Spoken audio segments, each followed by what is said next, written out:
entender cómo podemos avanzar de ser creyentes a ser discípulos.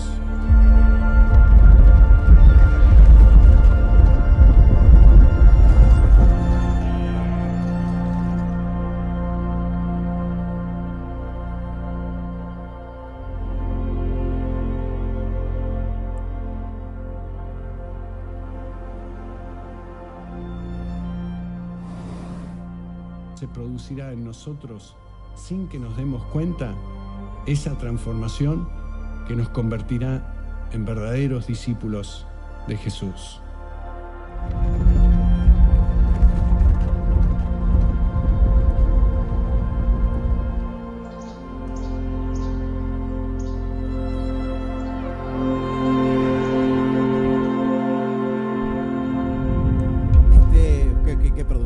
Qué producción.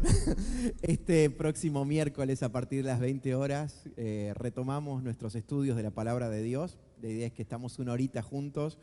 El estudio va a estar siendo presentado por Chris Shaw y tiene que ver con esto de dejar de ser simplemente creyentes a pasar a ser discípulos.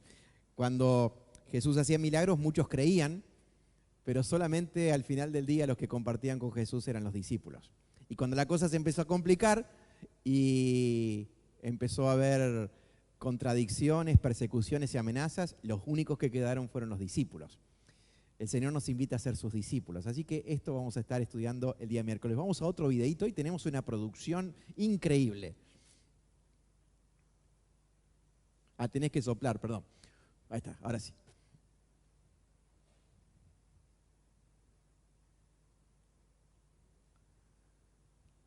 No sale el audio, así que a la cuenta de 3 vamos de nuevo. Total es cortito.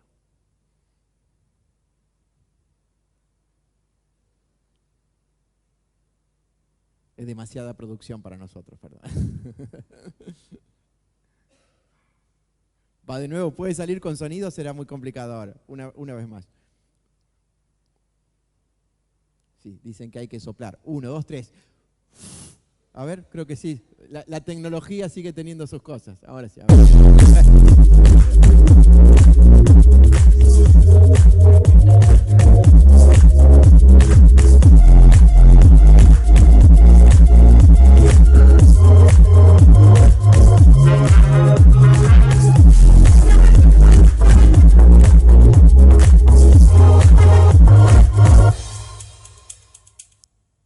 ¿Qué es Alfa? Bueno, para que sepas qué es Alfa, allá hay un matrimonio, cada uno con su bebé en brazos, un bebé un poco más grande, Ale y Pame. Ellos por mucho tiempo estuvieron orando y clamando para poder compartir su fe de una manera clara a un montón de amigos que quizás nunca hubieran venido a una iglesia. Y Alfa es la oportunidad que el Señor les dio para compartir el Evangelio y también te la puede dar a vos. Si estás interesado, levanten la mano para que los vea. Tienen que hablar al final de la reunión con ellos van a contarle un poco de qué se trata Alfa. Rápidamente, en esta mañana vamos a hablar de esto. No es deporte, pero alguna vez habrás escuchado esta frase: la mejor defensa es el ataque. Rápidamente te quiero contar una historia que me pasó cuando yo tenía entre 9 y 10 años. Estábamos juntos en mi casa con mi primo Andrés, compañero de andanzas, éramos chiquitos, amigos, primos, familia. Y mis padres salen de casa, era la hora de la siesta más o menos, y recomendación a los chicos: no abras a nadie desconocido, no atiendas, quédense adentro encerrados, hagan lo que quieran, pero no hagan lío ni le abran a un desconocido. Entonces con esta consigna nos pusimos a jugar hasta que escuchamos ruidos extraños, ¿sí? Este par de valientes de 10 años se encerraron en una pieza con doble llave, pensando de que habían entrado ladrones. Y empezamos a hacer una especie de radioteatro, diciendo, poniendo la voz un poco más gruesa, diciendo que estábamos armados y que ya habíamos llamado a la policía, cosa que los supuestos ladrones que habían entrado a casa se asusten por las cosas que nosotros estábamos diciendo. Tuvimos casi 40 minutos haciendo un radioteatro hasta que llegaron de nuevo mis viejos y nos enteramos de que nadie había entrado, de que nos asustamos de un ruido y nos encerramos los valientes adentro de un cuarto, que así era verano, un calor terrible en Santa Fe. Pero a veces pensamos que estando encerrados nos protegemos más. De esto habló el Señor Jesús en este versículo que quiero que leamos. San Juan 17:15 dice: no ruego que los quites del mundo, sino que los protejas del mal. Otra versión dice: no te pido que los quites del mundo, sino que los protejas del maligno. Y otra versión dice: no te pido que los quites del mundo, sino que los protejas de Satanás. Desde siempre, los cristianos hemos sido invitados a salir, a vivir nuestra fe de una manera práctica, que ilumine, que sea sal, que afecte a los demás. Pero el maligno, Satanás, sabés que como existe el reino de Dios y de la luz, existe el reino de las tinieblas y del enemigo que domina sobre la mayoría de este planeta y que tiene su tiempo contado porque Jesús ya va a venir a reinar, a ponerle punto final. Pero el enemigo ha querido que los cristianos estemos siempre encerrados viviendo nuestro cristianismo sin afectar a nadie. Y de algo de eso vamos a hablar en esta mañana. Por eso te cuento algunas estrategias que tiene nuestro adversario. Sabés que la palabra diablo significa el que se opone. Es como un defensor que no te deja avanzar. Es como alguien que quiere frustrar tu fe. Por eso Jesús dijo en San Juan 10:10, yo vine para que ustedes tengan vida y tengan una vida abundante. Pero hay alguien que es un ladrón que viene a hurtar. Hurtar es sacarte las cosas sin que te des cuenta, a matar y a destruir.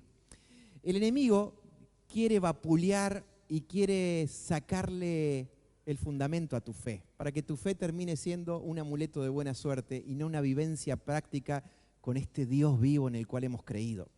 Y tiene varias estrategias. Yo simplemente quiero citar algunas, pero nos vamos a detener en la final. Sabés que cuando uno quiere seguir a Dios, el enemigo tiene muchas estrategias y son siempre las mismas, ¿sí? La Biblia dice, 2 Corintios 11, no ignoramos su forma de trabajar. Siempre hace las mismas cosas. El problema es que siempre le funciona, ¿sí? Así que, basados en el libro de Nehemías, donde uno va a encontrar que Nehemías tiene que reconstruir los muros de la ciudad caída y destruida de Jerusalén, cuando él comienza a hacer lo que Dios le había mandado, empieza a tener series de ataques del enemigo que siguen siendo, después de tanto tiempo, las mismas cosas que a vos y a mí nos afectan cuando queremos obedecer a Dios. En el puesto número 1 aparece la burla, ¿sí? ¿Quién es el creador del bullying? No nació en la escuela, nació en el enemigo. Cuando quisieron empezar a reconstruir los muros, ¿sabés qué? Empezaron a burlarse y a decir, ¿pero qué van a levantar ustedes? No tienen ni la fuerza. Lo que levantan se cae de un vientito. Si pasa un gato por arriba de ese tapial, se viene abajo. Estaban levantando una muralla de una ciudad. La burla trae culpa. Decime si alguna vez no te sentiste culpable y sentiste que lo que estabas haciendo por querer cambiar cosas en tu vida, ya sea por la boca de alguien o por tu propia conciencia, sentías que no valía la pena cambiar cosas.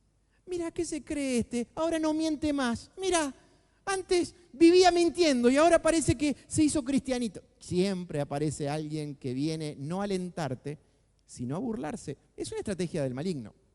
Otra es la amenaza. ¿Sabés que cuando Nehemías y todo el pueblo empezó a levantar las murallas, primero fue la burla no tuvo cabida, entonces fue la amenaza. Y dijeron, si siguen levantando, le caemos y los matamos a todos. Así que Nehemías dice, listo, en una mano la cuchara de albañil y en otra la espada. Si nos atacan tenemos con qué defendernos y si no, seguimos trabajando. Ahora, la Biblia dice que el enemigo es como un león rugiente que está buscando la oportunidad para devorar.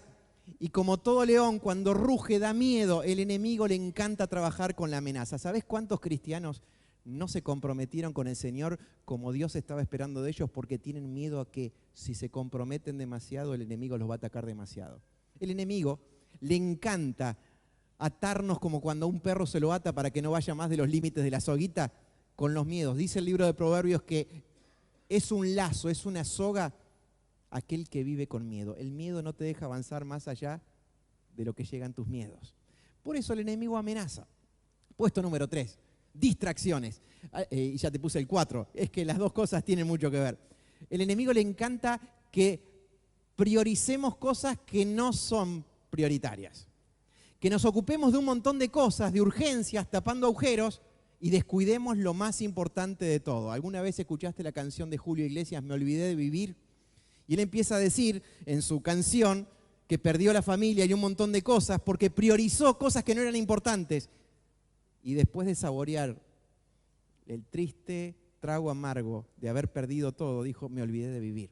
¿Sabes qué? El enemigo les encanta con las distracciones que nos pone robarnos tiempo. Si roba tiempo, nos está robando vida, porque nuestra vida no es ni más ni menos que un lapso de tiempo que Dios nos regala. Hay algo que le funciona y es un maestro para hacer eso. Los comentarios, los chismes, las distracciones. ¿Sabes cuántas iglesias fueron divididas por chismes, por comentarios? ¿Sabes cuántos creyentes no quieren saber nada en este día de domingo con ir a una iglesia? Porque alguien con un comentario, con alguna cosa, le encanta al enemigo dividir los corazones de las personas, sembrar discordia, así se llama, dice el Proverbio 6, a través de comentarios innecesarios. Me dijeron, vos sabés que se dice por ahí, el enemigo siempre trabaja con lo mismo. Levítico 19 dice, deja de chismear. Y aunque los programas de mayor rating sean los chismes de los famosos, ¿sabes qué? No alimentes tus oídos con los chismes porque siempre hay veneno del infierno en eso. Es una estrategia de él, siempre lo hizo así. El primer problema que hubo en la iglesia del libro de Hechos fue que empezó a haber comentarios entre las mujeres. No es que las mujeres sean más adictas a esto, los hombres, y bien que los hay, pero empezaron a comentar cosas que generaron un malestar en la iglesia y tuvieron que actuar los apóstoles. Esta es una de las herramientas principales del enemigo, el desaliento. El desaliento es, ¿viste? Cuando vos ves que las cosas no van como vos esperabas, no salen en el tiempo que vos esperabas. Le encanta al enemigo hacernos desistir de hacer los cambios que Dios espera que hagamos, de que seamos tan obedientes como Él espera. El enemigo nos desalienta haciéndonos ver todo lo que nos falta, haciéndonos sentir de que no hemos avanzado nada y que seguir adelante no vale la pena. ¿Cuántos creyentes han abandonado cosas preciosas que Dios les había encargado de hacer por el desaliento? Pero vamos a la última, el encierro. Al enemigo le encanta tener a los cristianos encerrados, ¿sí? Y quiero que charlemos acerca de esto. Hay al menos 3 clases de encierro. ¿Por qué te hablo del encierro? El versículo que leíamos al principio era que Jesús le está diciendo al Padre, Padre, no los saques del mundo, libralos del maligno. ¿Qué es que no los saques del mundo? No es la idea del Señor Jesús que vivamos, como canta un amigo, un universo paralelo como cristianos. Que vivamos un cristianismo acá encerraditos, todo bien, y afuera no pase nada. ¿Sabés que el enemigo le encanta frenar a los hijos de Dios teniéndolos encerraditos? Hay mucho para contar acerca de esto, pero vamos al primero de los encierros. Encerrados para no pecar. Déjame que te diga esto. La voluntad del Señor no es simplemente que vos y yo no pequemos. Eso es jugar a no perder. Los cristianos que viven para no pecar, ¿sabés qué terminan haciendo? Pecando. Es como el equipo que salió a jugar. Imagínate si le hubiéramos jugado a Francia a no perder. El amigo Mbappé nos hubiera llenado de goles. Argentina salió a atacar. Y por eso pudo ganar el partido. Ahora, necesitamos entender de que Jesús es el Salvador. Su nombre significa Salvador. Él vino a salvarnos de nuestros pecados. ¿Qué significa que vino a salvarnos de nuestros pecados? Vino a salvarnos de la adicción al pecado. El pecado es algo que se adueña de nuestro corazón y nos engaña y nos hace equivocarnos en cada decisión que tomamos. ¿Cuánta gente cree que está haciendo lo mejor del mundo mientras se va enterrando cada vez más? Dice el libro de Proverbios, hay caminos que a los hombres le parecen que son buenos y te terminan matando. Eso hace el pecado. Pero otra de las cosas terribles que hace el pecado es que me vuelve insensible y me separa de Dios y arruina todos los regalos que Dios me dio. El pecado es terrible, me condena. Jesús vino a deshacer las obras del diablo. Jesús vino a que el pecado ya no tenga poder sobre mí. Por eso si hoy leíste 1 Juan 3 y estás con el plan de los 10 días, te vas a dar cuenta de que el que cree en Jesús no practica el pecado. No es que no peca, se puede equivocar, pero no lo tiene como una práctica. No es que practica como si fuera un deporte, no es como que lo tiene como un estilo de vida. Ahora, acá está el tema, hay tantos cristianos que por miedo a no pecar se aislaron del mundo. ¿Vos sabés para qué se hicieron los monasterios? Los monasterios se hicieron en lugares bien lejanos para que gente que quería vivir en santidad se alejara de todas las cosas que lo pudieran tentar, ¿sí? Los testimonios de aquellos monjes o aquellos que vivían en los monasterios, ¿sabés lo que era? Que aunque tenían paredes de 1 metro de ancho y estaban en celditas para solamente orar y adorar a Dios, tenían terribles tentaciones como si estuvieran en plena ciudad. Porque ¿sabés qué? Aislándonos del mundo no es sinónimo de que no vamos a pecar. Fíjate lo que dice 1 Juan 2:6. El que dice que permanece en él, está hablando de Jesús, debe andar como él anduvo. Imagínate los evangelios, Jesús viviendo encerrado para no contaminarse. Jesús solamente con sus discípulos, no venga nadie, leproso, más allá, no me toque, te sano a distancia. Imagínate a Jesús no yendo a comer a ninguna casa, no tocando a ningún enfermo, no hablando con la gente necesitada. Se ganó la crítica de los religiosos que pensaban que para ser santo uno no tenía que juntarse con gente que no vivía bien. Entonces empezaron a decir a los discípulos, hey, ¿cómo que su maestro se sienta a comer con prostitutas, con ladrones, con pecadores? Entonces Jesús la clavó en el ángulo y dijo esto. El médico viene a sanar a los enfermos, no a los que están sanos. Yo vine a llamar al arrepentimiento a los que se dan cuenta que son pecadores, no a los que se creen justos. Y quiero que entendamos esto. Jesús no solamente nos quitó la condenación eterna y nos limpió de nuestros pecados. La Biblia dice que en todo ser humano operan dos leyes. Leyes tan naturales como la ley de la gravedad. Si yo suelto esto, se va a caer al piso porque existe la ley de la gravedad. Hay algo que lo atrae, ¿sí?, para abajo. Hay dos leyes que operan en todo ser humano. Esto lo explica Romanos capítulo 7 y Romanos capítulo 8. Quiero que entiendas esto. Pablo dice, me siento miserable porque leo la Biblia y veo que hay cosas que no las tengo que hacer y las termino haciendo. ¿Te pasó alguna vez? No quiero decir nada malo, no quiero decir nada malo, no quiero decir nada malo. ¿Qué hiciste? Y ya lo dije. Porque hay una ley adentro nuestro que nos lleva a pecar. La Biblia le llama la ley del pecado. Hay algo que hace que uno a un chico le tenga que enseñar lo que no tiene que hacer. Porque empieza a probar, no toques eso y va con los dos deditos como para enchufar. Hay que enseñarle lo que no tiene que hacer porque le sale solo lo malo. Ahora, hay otra ley que es la ley de la muerte. ¿Y sabes lo que implica esto? Pablo decía, no solamente que lo malo que no quiero hacer lo termino haciendo, eso es la ley del pecado, sino que lo bueno que quiero hacer no me sale.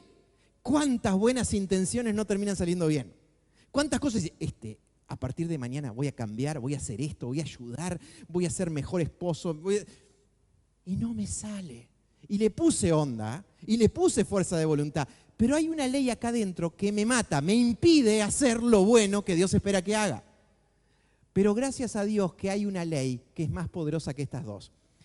Romanos capítulo 8, el gran capítulo de la victoria, dice, gloria a Dios, porque la ley del Espíritu de vida, el poder del Espíritu de Dios en mí, del cual hemos cantado en esta mañana, me hace libre para que no peque, para que no termine haciendo lo que no tengo que hacer, pero me da libertad para hacer lo que sí tengo que hacer. Quiero decirte esto, el 50% de ser cristiano es no pecar, pero el otro 50% es vivir y hacer todas esas cosas que Dios planeó que hagamos.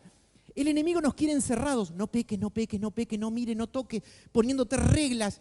Dice Colosenses capítulo 2 que hay cristianos que se llenan de reglas y ¿sabes qué?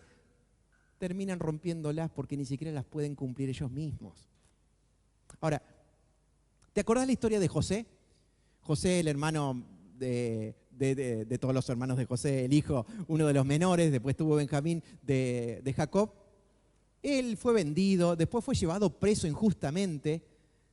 Y cuando Faraón tiene un sueño, el copero del rey se acuerda y dice, hay alguien en la cárcel que es hebreo que puede interpretar sueños en nombre de Dios. Entonces lo mandan a traer a José. Claro, José estaba vestido de preso, barba de preso, con poca higiene como eran las cárceles de aquella época. Cuando dan la orden y le dicen, José, el faraón te tiene que ver, lo tuvieron que afeitar, lo tuvieron que peinar, que bañar, que cambiarle la ropa. Ahora, imagínate que la historia de José hubiera terminado con un José afeitadito, bañadito y bien vestido. Faraón, las 7 vacas flacas son 7 años, los 7 vacas gordas son 7 años también, listo. Y se hubiera vuelto a su casa. Simplemente fue limpiado de cómo estaba viviendo. Pero lo más interesante de José no es que lo afeitaron y lo bañaron. Lo más interesante de José es que Faraón dice, en todo el reino no hay otro hombre como este, que el Espíritu de Dios habita en él. Lo voy a poner sobre todo el imperio. Eso es lo más lindo. Lo más lindo de ser cristiano no es no pecar. Lo más lindo de ser cristiano es que aparte de no pecar, tengo misiones que cumplir de parte de Dios. Cosas que Dios preparó para mí. El enemigo quiere mantenernos tan encerraditos que vivamos a no pecar. ¿Y sabes qué? El que vive a no pecar termina pecando. Porque lo bueno que sabe hacer no lo termina haciendo. Encierro número 2. Ay, este me va a llevar tiempo explicártelo, me voy a tomar un mate. Encerrados en un desorden espiritual. ¿Alguna vez escuchaste la canción de Arjona, Jesucristo es verbo, no sustantivo? Arjona tendrá sus cosas, no estoy muy de acuerdo con él, pero en esta canción él cuenta lo que ve de los cristianos. De afuera, totalmente de afuera. Y al decir Jesucristo es verbo, no sustantivo, está diciendo, che, este cristiano se la pasa leyendo la Biblia todo el día y nunca ayuda al prójimo. Y creo que la Biblia dice que hay que ayudar al prójimo. Entonces dice, mira, yo la veo de afuera, Jesucristo es verbo, hace cosas, no se la pasa hablando sobre lo que hay que hacer y no haciéndolo. ¿Qué es estar encerrados en un desorden espiritual? Tiene que ver con vivir un universo paralelo, vivir una espiritualidad que nos hace ser desordenados en la vida. Te cuento rápidamente, 2 muchachos están charlando, los 2 creyentes muy fieles al Señor, y uno le dice al otro, te pido que ores por mi abuela se volvió atea. Y entonces el otro muchacho dice, ¿tu abuela se volvió atea? Sí, es una buena mujer, sí es la abuelita de Tweety, es más buena que el pan, ¿cómo que se volvió atea? Contame un poco, ¿qué pasó? No, dice, a ver, te cuento mejor la historia. Ella no quiere que ore. Bueno, pero ¿cómo que no quiere que ore? No, te cuento bien. Ella hace unos días me pidió si le podía ayudar a bajar del ropero un par de cajas que ella necesitaba revisar algo. Claro, justo cuando ella fue yo estaba haciendo mi devocional. Estaba orando. No sabés cómo sentía la presencia de Dios. Estaba leyendo la palabra que me estaba iluminando la mente y el corazón. Entonces le dije, abuela, ahora no puedo porque estoy haciendo algo que es súper importante. A la tarde me lo volvió a pedir y yo también estaba adorando en ese momento. Al otro día me lo volvió a pedir y yo también estaba haciendo mi súper devocional. Claro, a la tarde lo hizo ella y se pegó un porrazo, se cayó de espalda. Cuando escuché el ruido, salí de mi aposento alto y le digo, abuela, ¿qué pasó? ¿Querés que ore por vos? Y me dijo, no quiero que no ores por mí y no quiero saber nada con tu Dios. Entonces el amigo le dijo, no, escúchame, no es atea. No quiere tener el Dios que vos tenés. Si querés orar, levantate temprano, antes de tus realidades y de tus responsabilidades y orá. Pero no te la pases orando todo el día sin ayudar, porque vos vivís en la casa de tu abuela y quiero decirte que tu abuela labura más que vos. Claro, el desorden espiritual hace que espiritualicemos las cosas y seamos irrelevantes adelante de los demás. Quiero decirte algo, el tema da para mucho, pero hay muchos que se excusan en que están sirviendo al Señor y se cargan de actividades, pero son descuidados en sus trabajos, son descuidados en su familia, son descuidados en hábitos saludables. Pero si vos le preguntás en su mundo, están viviendo su mejor época espiritual. Es un desorden espiritual. ¿Vos te acordás la parábola del buen samaritano? El que se lo pregunta es un religioso de estos que vive encerrado en la ley de Dios. Se la pasa leyendo la Biblia y se la sabe de memoria. Todo bárbaro.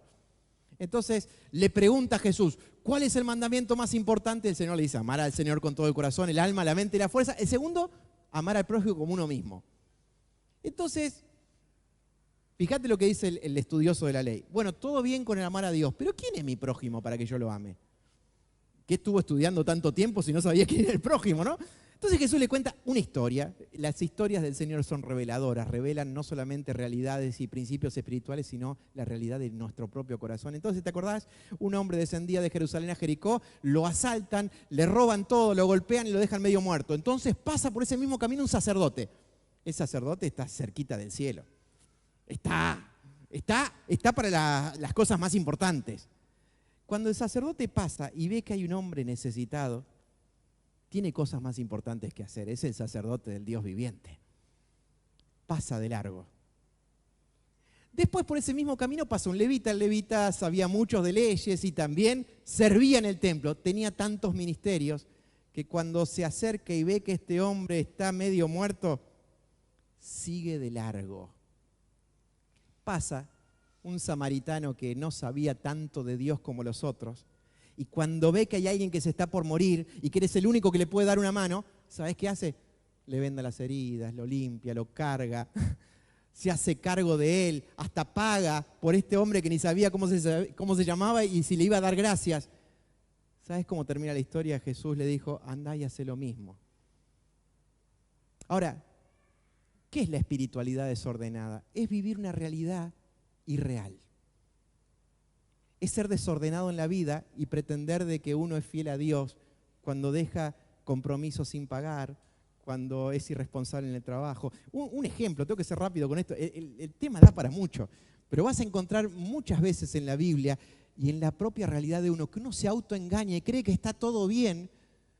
Por ejemplo, el apóstol Juan, en 1 Juan dice, el que dice que ama a Dios y que tiene una comunión con Dios y no puede ni ver al hermano, esa realidad con Dios es irreal, está desordenada, no es cierto. Pero yo estuve con Dios y sentí su presencia, todo bien, no sé qué presencia habrá sentido, porque si yo no perdono, las relaciones con el cielo están cerradas, eso dijo el Padre Nuestro. Ahora, el profeta Daniel, para nosotros es el profeta Daniel, pero para los imperios babilónicos y medos y persas, el profeta Daniel era un ministro. Era uno de los cautivos que fue llevado de Jerusalén, fue llevado cautivo a Babilonia. ¿Sabés que todos los que entraban en Babilonia o terminaban contagiándose de las costumbres o terminaban corrompiendo sus principios? Daniel vivió una vida ordenada. Y vas a encontrar que uno de los reyes, el rey Darío, cuando ve la integridad y que era digno de confianza, la habilidad, la capacidad y las cosas que hacía Daniel, decide ponerlo prácticamente sobre todo el imperio. Cuando los compañeros de trabajo se enteran, le quieren serruchar el piso, le hacen una especie de camita y dice, vamos a vigilarlo las 24 horas. Algo debe tener este tipo. No puede ser que siempre ande sonriendo y que todo lo hace bien. Algo debe tener escondido. Debe haber basura bajo la alfombra. Lo vigilan y lo vuelven a vigilar. ¿Sabés lo que dice la Biblia? No encontraron ningún vicio, no encontraron ninguna falla. El tipo no llegaba tarde al trabajo, era responsable, no se quedaba con un vuelto, no mentía. ¿Sabés lo único que encontraron después de mirarlo exhaustivamente? Lo único que hace diferente es que ora 3 veces al día. Y encima cuando ora no lo hace en horario de trabajo, lo hace en los ratos libres. Entonces armaron toda una tramoya para que el rey, sin saber mucho, firme un edicto que por 30 días nadie podía pedirle a otro Dios, sino solamente a él. Y si no, iba a ser tirado al foso de los leones. Eso lo habrás leído o escuchado alguna vez. Pero nos habla de alguien que era íntegro, que no vivía una espiritualidad desordenada. Cuando Daniel se entera, sigue haciendo lo que tenía que hacer porque sabía que no estaba mal y sigue orando, así que lo ponen preso. Lo tiran al foso de los leones. Y esa noche, este rey Darío estaba tan triste porque algo le hacía ruido en la conciencia. ¿Cómo firmé ese edicto? Daniel es uno de los mejores hombres que tengo. ¿Cómo lo vamos a...? Pobre tipo, si hizo las cosas bien, era digno de confianza. Al otro, dice que esa noche no comió, le traían música, no quería música, no durmió. Se levantó prácticamente al amanecer y va hasta el lugar donde estaba la tapa de ese foso de los leones. Y con voz triste y amargada dice, escuchá esta frase. Daniel, ¿el Dios al que vos servís continuamente te pudo librar de los leones? Y esperando que no haya respuesta más que de algún que otro rugido del león diciendo muchas gracias por la comida, Daniel dice, Rey, que vivas para siempre. Dios envió a su ángel y le cerró la boca a los leones porque ¿sabés qué? Ante los ojos de Dios fui hallado fiel y estoy seguro que ante tus propios ojos no encontraste ninguna injusticia. Este Daniel no vivía una espiritualidad desordenada, oraba, tuvo revelaciones como las que Juan recibe en Apocalipsis, pero ¿sabés qué? En los horarios de trabajo laburaba. Y en su vida de interrelación con los demás era un ejemplo. ¿Sabés cuántos reyes creyeron en Dios por el testimonio de Daniel? Pero no porque llegaba tarde por el devocional, no porque vivía una espiritualidad desordenada. No, yo estas cosas no las hago porque yo soy un siervo de Dios. Él era fiel en todo lo que hacía, lo que vivía en lo íntimo, lo vivía en público. El enemigo quiere que vivamos una espiritualidad desordenada, que creamos que somos fieles porque no faltamos a las reuniones y no tenemos que hacerlo, pero que después vivamos una vida desordenada y no seamos ejemplo de los demás. El tercer encierro, tengo que terminar. Bueno, te leo esto que escribe Pablo en 2 Tesalonicenses. Fíjate, esto está en la Biblia, Hermanos míos, Con la autoridad que nuestro Señor Jesucristo nos da, les ordenamos que se alejen de cualquier miembro de la iglesia que no quiera trabajar, ni viva de acuerdo con la enseñanza que les dimos. Ustedes saben cómo deben vivir para seguir nuestro ejemplo. Nunca estuvimos entre ustedes sin hacer nada. Y nunca recibimos comida sin pagar por ella. En realidad, teníamos derecho a pedirles que nos ayudaran, pero preferimos trabajar para ganarnos el pan y así darles un ejemplo a seguir. Cuando estábamos con ustedes, les decíamos que quien no quiera trabajar tampoco tiene derecho a comer. Pero nos hemos enterado de que hay entre ustedes algunos que no quieren trabajar y que se la pasan metiéndose en asuntos ajenos. A estas personas les llamamos la atención y con la autoridad que el Señor Jesucristo nos da, les ordenamos que trabajen para ganarse la vida y que dejen de molestar a los demás. En cuanto a ustedes, hermanos, no se cansen de hacer el bien. Aléjense de cualquier miembro de la iglesia que no obedezca lo que ordenamos en esta carta para que le dé vergüenza. Pero no lo traten como un enemigo, sino repréndanlo como un hermano. ¿Para eso está en la Biblia? Sí. Desorden espiritual. ¿Sabés lo que pasaba? En 1 Tesalonicenses, Pablo le escribe a esta iglesia y les habla de que Jesucristo viene pronto y que les felicita porque ellos habían cambiado sus vidas, eran idólatras, eran paganos, eran perversos y ahora llevan vidas limpias, trabajan por amor, pero agarraron una verdad de Dios y la confundieron, la exageraron. Y muchos de ellos empezaron a decir, el Señor viene. ¿Para qué vamos a seguir trabajando? El Señor viene, ¿para qué vamos a seguir sembrando la tierra? Claro, el problema es que cuando el Señor no venía, había que ir a pedirle a comer a alguien porque ellos no habían trabajado. A ver, el Señor viene y la inminente venida del Señor debe producir en nosotros una vida más excelente y más responsable, no irresponsable. Eso es el desorden espiritual. Hay un tercer encierro, que es el encerrados en una vida normal. Hablaba con un amigo que me decía, por muchos años compartí con un cristiano el banco en el colegio y no me dio ni una pizquita así de que era cristiano. Era muy normal. Por esas cosas de la vida me cambiaron a otro banco con otro muchacho que era cristiano, pero se notaba. Se notaba por cómo hablaba, por cómo te trataba, porque no copiaba. ¿Sabés que hay muchos cristianos que no viven una espiritualidad desordenada? No es que se la pasan orando y leyendo la Biblia y son irresponsables. Que no viven encerrados para no pecar. Evidentemente viven como los demás. No tienen nada diferente. Son una sal desvanecida. ¿Viste cuando la sal se humedece? No importa cuándo le tires. No va a cambiar nada el gusto. ¿Cuántos cristianos viven esta clase de encierro? Viven camuflados a su fe, que nadie se entere, no vaya a ser que me rechacen. Y muchos de ellos tienen los mismos deseos, ideales y principios de este mundo y se han olvidado de que están para cosas mayores. No te pido que los saques del mundo, te pido que los libres del maligno. Fíjate lo que dice la palabra de Dios.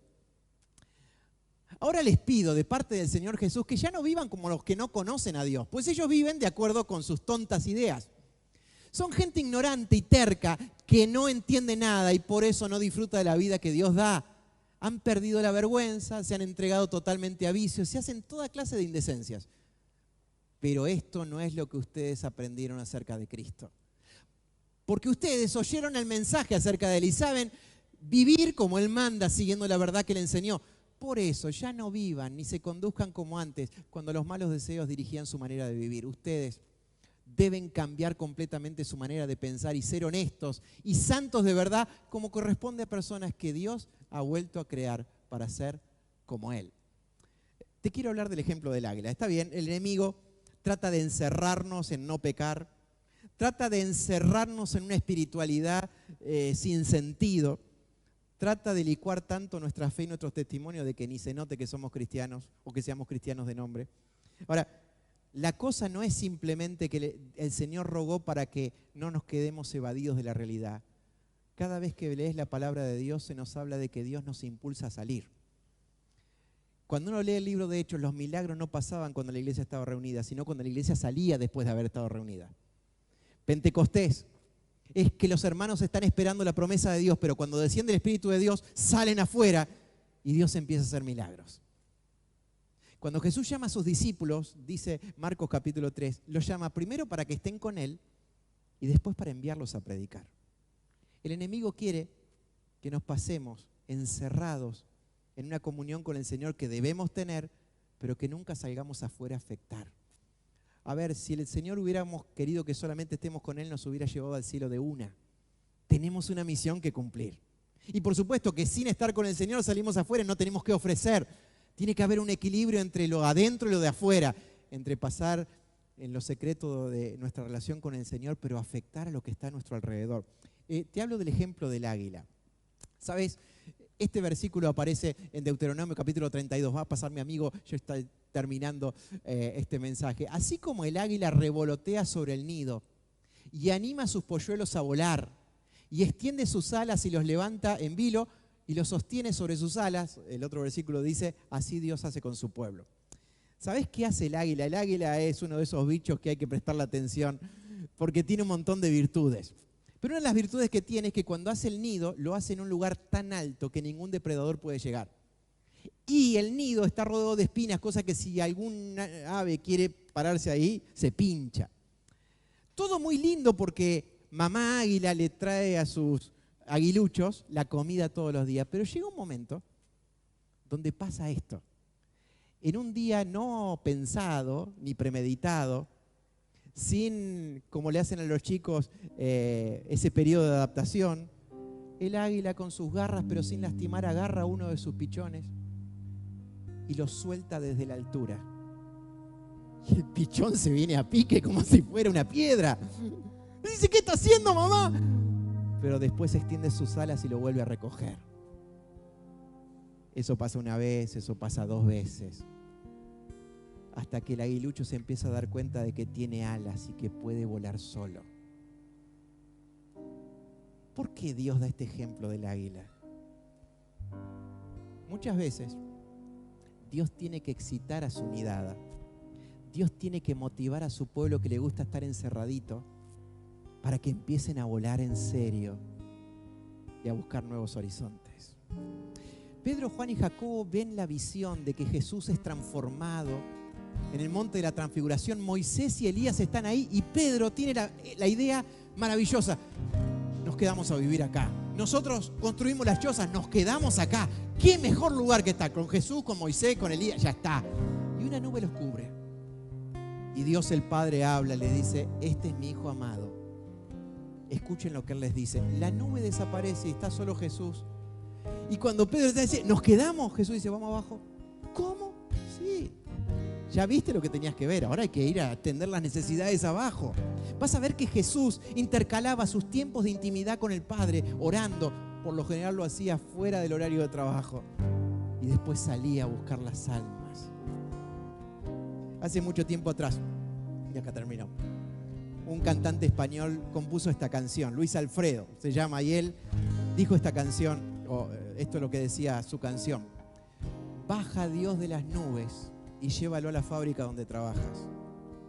Quitá a Dios del crucifijo y clavalo en tu corazón. Sacá a Dios de los templos donde lo encerraron hace tantos años y déjalo libre en las plazas. Llévalo también al mercado cuando vas a comprar. Porque Dios no es un Dios muerto, es un Dios que está vivo. Y si vos pensás que está muerto, estás equivocado. La iglesia, como nunca antes en toda la historia, está teniendo un despertar a anhelar la llegada del Señor. A adorar, a orar, a clamar, a volver a la palabra de Dios. Pero hay un peligro. El enemigo nos quiere mantener encerraditos. El efecto de la adoración, de la oración y de la búsqueda de la palabra de Dios juntos debe darnos el power necesario para salir afuera y hacer lo que Jesús dijo. El mandamiento es salir, no quedarse. Y les dijo, vayan por todo el mundo y prediquen el evangelio a toda criatura. El que crea y sea bautizado se salvará, pero el que no crea será condenado. Y estas señales acompañarán a los que crean. En mi nombre expulsarán demonios, hablarán nuevas lenguas, tomarán en sus manos serpientes y si beben algo venenoso no les hará daño.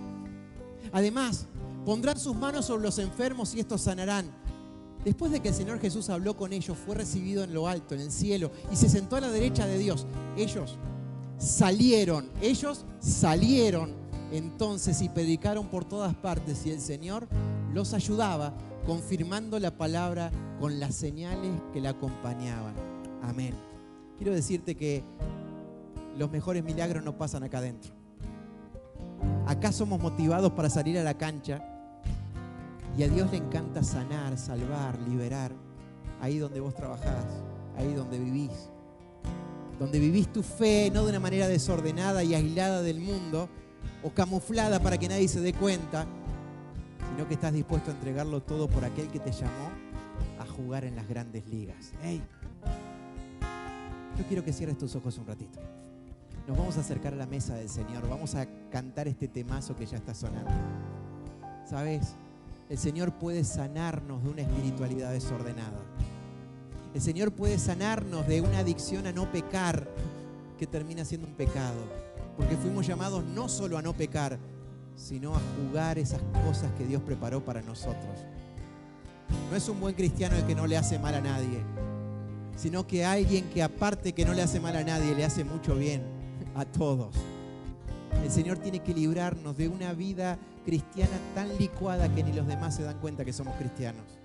Es el poder del Espíritu de Dios sobre su iglesia que nos invita a salir. Nos da el envión como hace el águila con sus polluelos para que aprendamos a volar en su nombre. Señor, en esta mañana nos acercamos a ti, que eres el único que hace grandes maravillas, que eres el hacedor de milagros. Sana nuestro corazón, sana nuestra devoción, nuestra comunión y ordena nuestra vida con tu palabra. Estamos a tus pies, hacedor de milagros, en el nombre de Jesús. Amén.